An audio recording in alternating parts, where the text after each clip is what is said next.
was a very frightful moment to see your community going up in flames. This neighborhood, Sherman Park, literally became a community under siege. It was like walking into the aftermath of a war zone.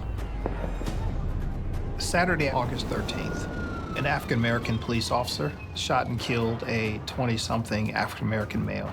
My big brother, Seville Smith, was killed August 13th, 2016. There was a crowd of youth and young adults that gathered in anger, in frustration, in hopelessness. The community was basically fed up. They decided to start with the gas station, to burn it down. Throughout that night, it just kept escalating, and eventually it erupted.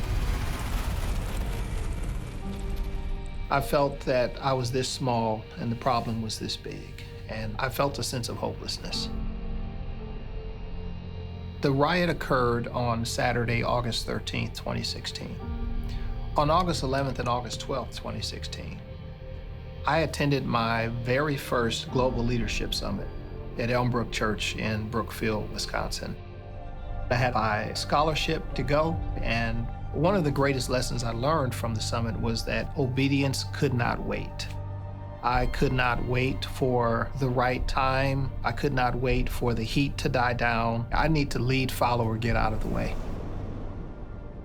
That Sunday morning, I've got a few hours to mobilize our congregation so that we can be engaged in this situation. I began communicating to our leadership and using as many media means as I could. Park Lawn, we're having service tomorrow. We're going to walk to the riot area and we're going to clean it up. He gathered faith leaders. He gathered people who lived in the neighborhood to start picking up the debris. He called for an end to the violence. And that's just an initial aftermath. Bishop made a decision there. He says, you know what, Sunday night, potentially further riots and so on, we're gonna go down and we are gonna march down and we're gonna say, not on our watch, is this gonna happen? I know that there was fear. If I come and help, am I gonna be safe? Am I gonna make it back home? And so they were looking to me to not show fear.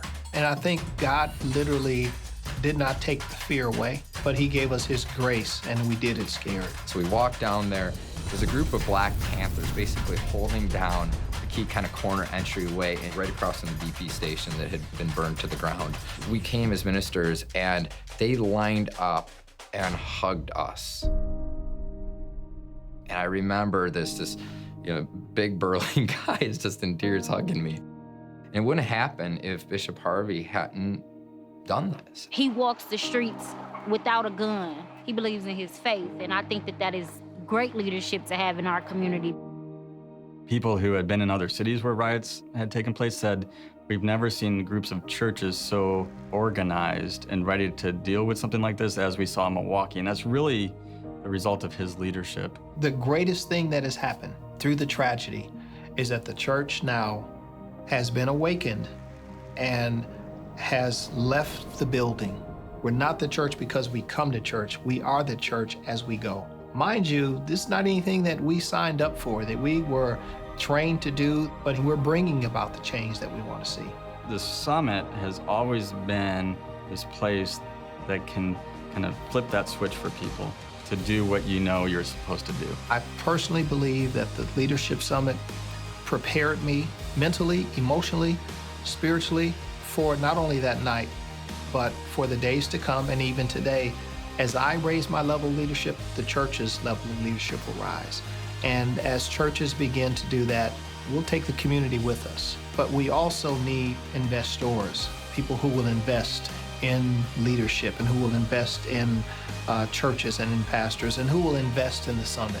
I see the church continuing to walk hand in hand, black, white, red, yellow, and brown. And that excites me. That gives me hope that God's hand is upon our city.